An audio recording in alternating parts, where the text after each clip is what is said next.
Students కి education కావాలి కదా.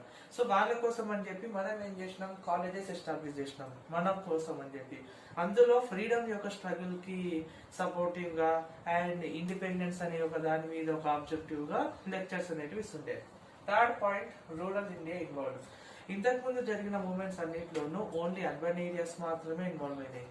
For example Bengal partition movement కావచ్చు, 1916 హోమ్ రూల్ మూవ్మెంట్ కావచ్చు, మెనీ మూమెంట్స్ ఏవైతే గాంధీజీ ఎంటర్ అయ్యే కంటే ముందు జరిగినాయో అవన్నీ కూడా అర్బన్ ఏరియా వరకు మాత్రమే ఇన్వాల్వ్ అయినాయి.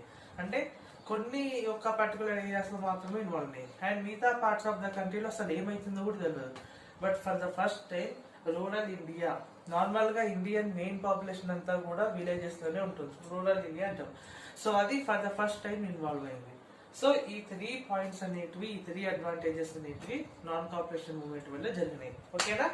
సో ఈ 3 మెరిట్స్ ఇప్పుడు మనము నెక్స్ట్ ఏం చేద్దాము, నెక్స్ట్ ఫ్రీడమ్